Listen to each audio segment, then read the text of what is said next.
呢間酒店嘅餐廳先係天台嘅，好正啊！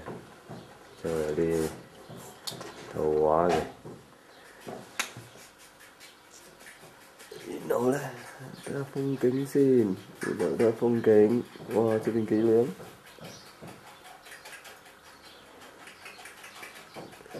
哇！今日好天啊，有陽光。而家老細個助手咧整緊啲早餐我哋食。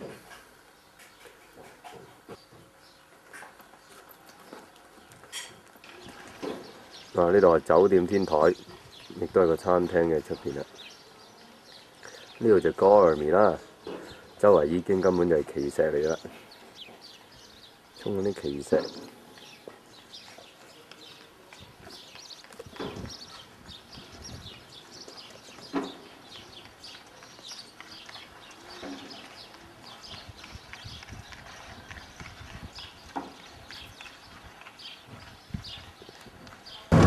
好，我哋出發，今日第2日嘅安塔利亞、考塔利亞、亞帕都市啊嘅第2個旅程。今日去嘅景點咧比較特別多出名嘅地方嘅，咩蘑菇石啊、啡啲川味啊，同埋嗰個露天嘅博物館啦，Goreme嘅露天博物館啦，都會去㗎啦。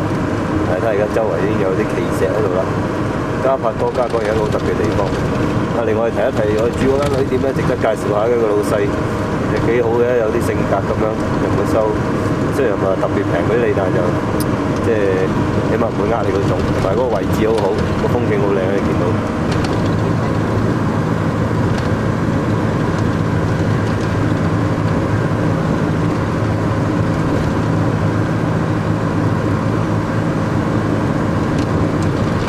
我哋今日咧就會 join 埋另外一啲人啦，佢而家淡季啊，所以會 join 埋另一啲團。冚返埋一齊咁佢哋。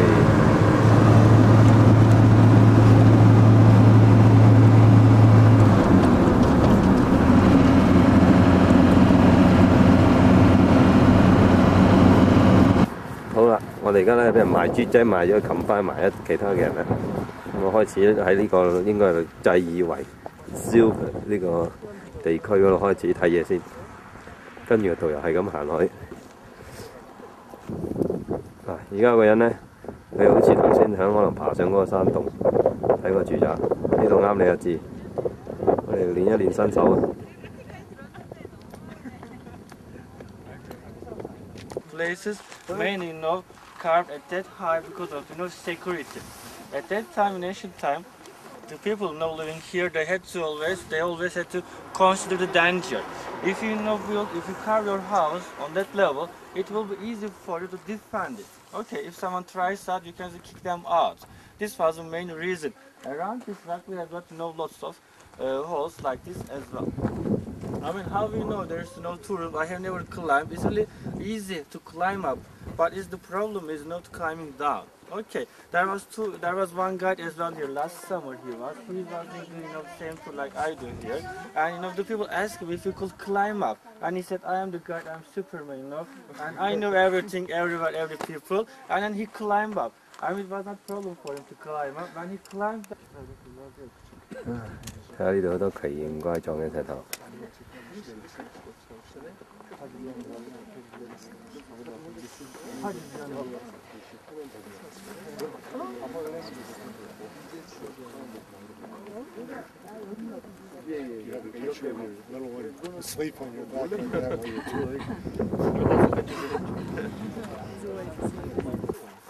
니콘이 사진 찍히는 아니 이건 싸서 줘요.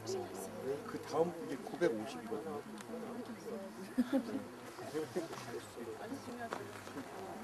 다른 사람 쏜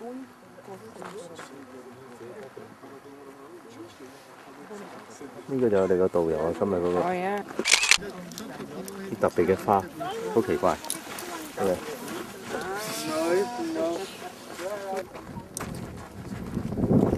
呢個似一隻飛飛達，唔知咧。又發現咗另一隻花，好特別啦！未見過啲咁嘅花。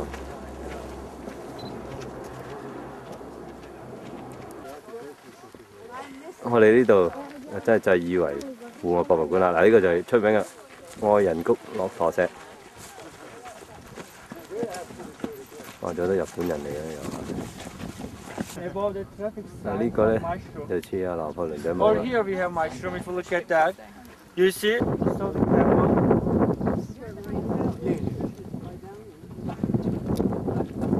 蘑菇頭。好啦，我哋而家嚟到好出名嘅好多 fairly chimney 嘅仙人煙囪嘅地方啊！呢度相當特別噶啦，睇到晒。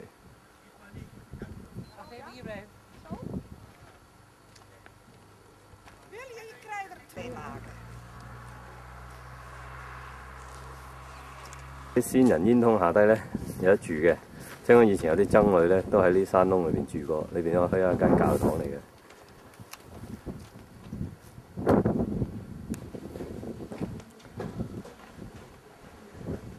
呢度好多㗎，周圍都。好，而家入嚟呢一個睇睇先。好，嗱呢度咧有以前嗰啲文字。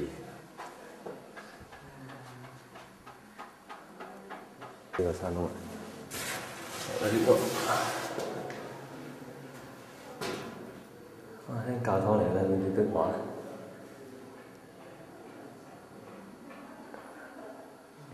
聖人啊，耶穌嘅像，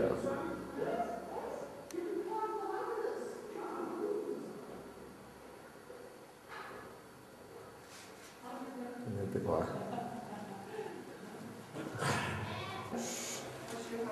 呢邊有門口嘅。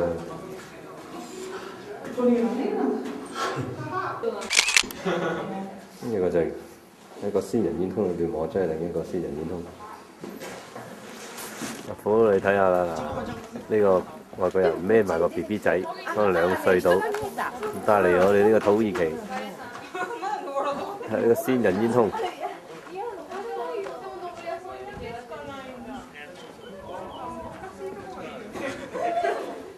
有2層可以爬上去嘅。哇！呢度好多日本人，硬講日文。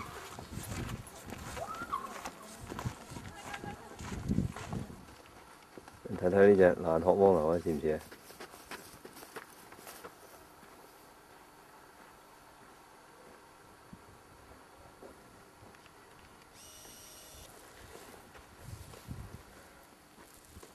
呢個紐西蘭 BB， 呢對紐西蘭夫婦。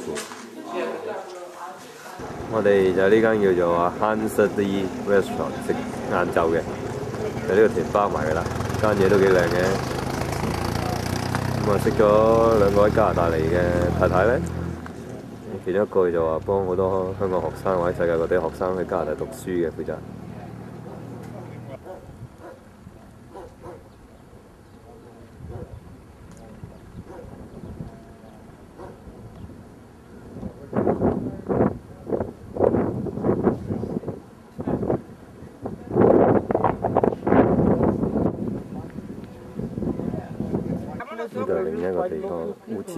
Like a watchtower, because we have underground cities here. The people used to hide themselves because the Roman soldiers were killing them. Also in the 7th century with the Arabs, Arab people came also in here. They also tried to separate their religion as well. And there was some fight was going on as well.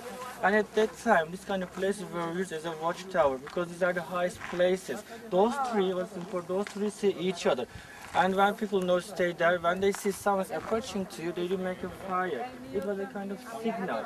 And then the other place see this smoke, and the other one see as well. And then people get ready for the enemy, for the attack as well. Most of the holes are natural in it. Also, many of them were cut by the people as well. You see the chimneys over here. Those kind of chimneys, they were used as a grave by the Romans, during the Romans period, 2nd, 3rd century, 4th century. And afterwards, during Byzantine time, they were also converted into graveyard. Pigeon house. You see some holes. It has niches as well because the pigeon winners are, the best fertilizer in this area. The people were feeding them and they were using it. 哇！呢個咧其中一個仲係有人住喺度嘅山窿。 有 TV in the modern house. 哇！好多設備啊！係啊！我喺嗰度瞓覺都幾凍。啲人喺度擒上嚟㗎，而家整到佢哋睇，正。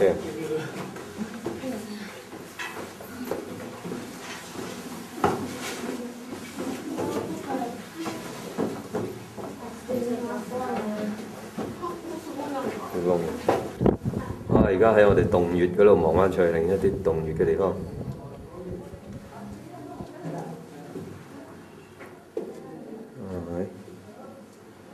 有好多窿喎，啲窿咧有啲擺嗰啲陶器喺度咧。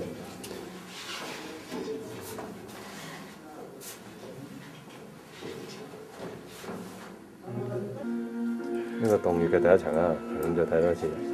哇！已經示範居住單位，有晒電視機，設備優良，有電。呢個活切薩嘅洞穴社區，而家仲有好多人都係仲住喺度啊，做生意啦嗰啲直頭。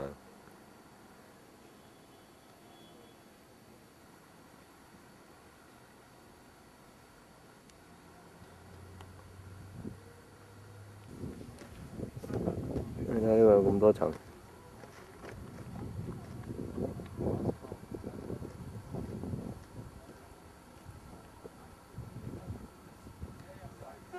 好啦，我哋而家嚟到呢個 view 咧，就話最好睇晒呢個卡帕多西亞㗎啦。遠處白色嗰個就係土耳其嘅活火山。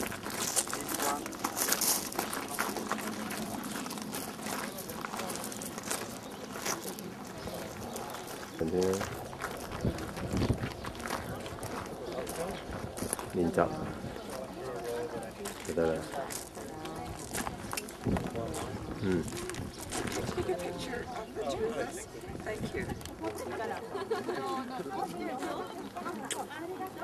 我呢度有好多遊客都嚟呢度睇嘅，呢個 view 就話最靚㗎啦。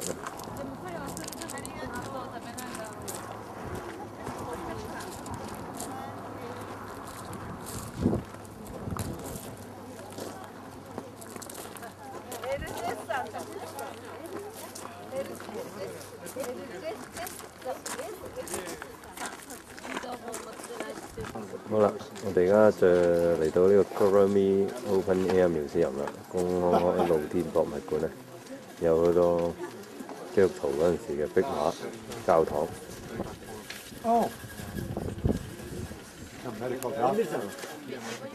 Formations are very important, and on the other hand, the Christian is very important.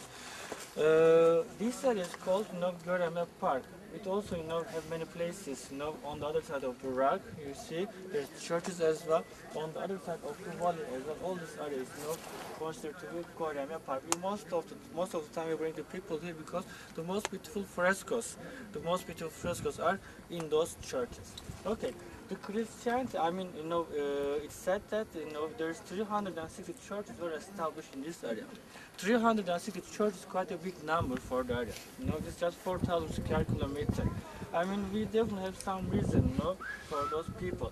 In this area, at that time they always had to consider, the danger, like Roman soldiers and Arabic invaders as well. Now, in this area, the soil is very soft. You can easily have your underground cities.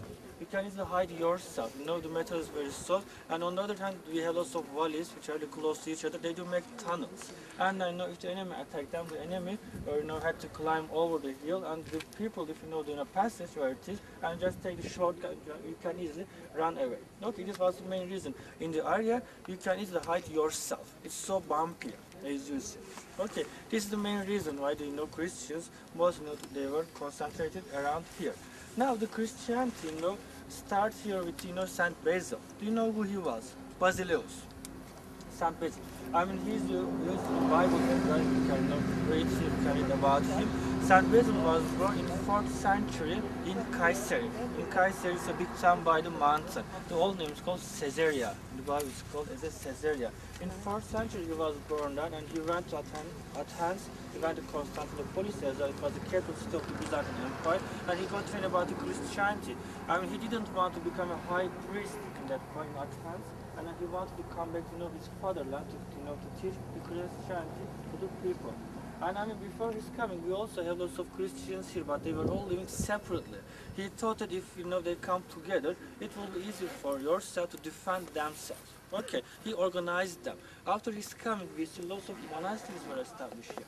They were organized with his help as well. And afterwards, the monks, made lots of churches here, made such nice frescoes as well. They also became so powerful by the beginning of the 8th century. By the beginning of the 8th century, we also beginning time for the iconoclastic controversy. Do you know what it is? Iconoclasm. Within the church, you mean? Within the church, Yeah, yes, yeah. within the church as well, especially in Byzantine, Yep. Byzantine Empire. At that time, the monks, they were making such nice frescoes and they were worshipping them. Alright, they used to make lots of icons, they used to sell them, they used to worship as well because they were believing that if you paint it with the Saint Basil, with the Johanna, wherever, they used to believe that the material is absorbing the spirit in it. And they started to worship this. And at that time the emperor in the Byzantine Empire was Leon III. I mean, he wasn't happy with this, and he said, there should never be any tool between you and God. Okay, because the monks started to worship the images, they were making such a nice one, and they were following, the people were also following those icons as well. And he put a ban here. It is in 726. It's called iconoclastic controversy. It continued till 843. In this period, there was also people, killed each other as well. There was a fight too. Some people were trying to protect all the frescoes, all the mosaics, all the icons who have benefit on this. And the other one was just, trying to destroy because they were saying, you should never have because we are going back to idealist period. Okay, and that period continues more than 100 years. In 743, they again, the monks became free of making the frescoes as well. And Emperor Leon III put this ban, and there is one reason, the religious purpose was one reason. There was also political way as well, because at that time the monks became powerful. They were selling lots of icons to the people, and also the governors which were sent from Constantinople, from the capital city, and the local they were never able to handle the monks. They became really strong, they became powerful, and the people were following them as well, and they started to lose the power here too. And also everyone wanted to become a monk, or everyone wanted to become a nun, because rather than working in the field, if you become a monk or if you become a nun, you can still work, you can still do your job, also you can get everything free from the church. Okay, and the Emperor Leon III, he couldn't even find any soldier for his army. Okay, this is the political way. The one way is religious, and the other one was political reason for this iconoclastic controversy. And after 843, they again became free of making frescoes. They also restored all the places. They made new ones as well, and they were living here till 10th century. In 10th century, what happened? In 10th and 11th century, we see some Turkish tribes coming from the east. Like the Gökturks, Uyghurs, Memluks, and these are Ottomans was one of those tribes as well. It was one family, and then they started to bite the Byzantine. They started to get some land from Byzantine. Step by step, that period continued till 1453. In 1453, with the conquest of Fatih, they get the Constantinople, and all these churches were under the power of Muslim people who were Ottomans. Okay, even though the Ottomans were Islamic people, they never tried to put pressure on other people. This was another reason as I know. The Byzantine Empire, the Romans are the longest empire in the world, which has survived for 1,000 years. And then the second one, Ottomans come, and the Ottomans now come. It's 600 years. This was one reason for the Ottomans. That's why they have survived.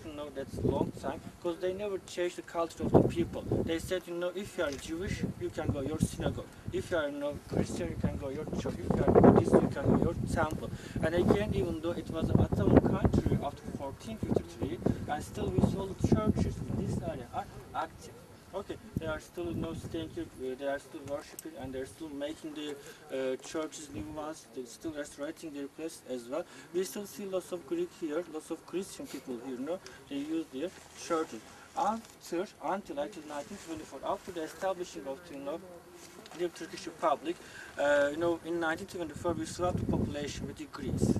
The Greek people who used to live in this area, they had to move on to Greece, and the Turkish people who used to live in Balkania, in Greece, they had to move on here as well. And after that period, these churches were abandoned. Okay, and this is short story till here, so far. And in 6th and 7th century, before the iconoclastic controversy, this area also became education center. all the places here are like a complex, all of them a monastery kind of. They all have storage room, dining room, churches as well. Okay, two children were coming here at the age of 10 or 11 from the villages, and they were trained here for 10 years. And after, at the age of 22, they were going all over the place. They were trying to spread out the Christianity.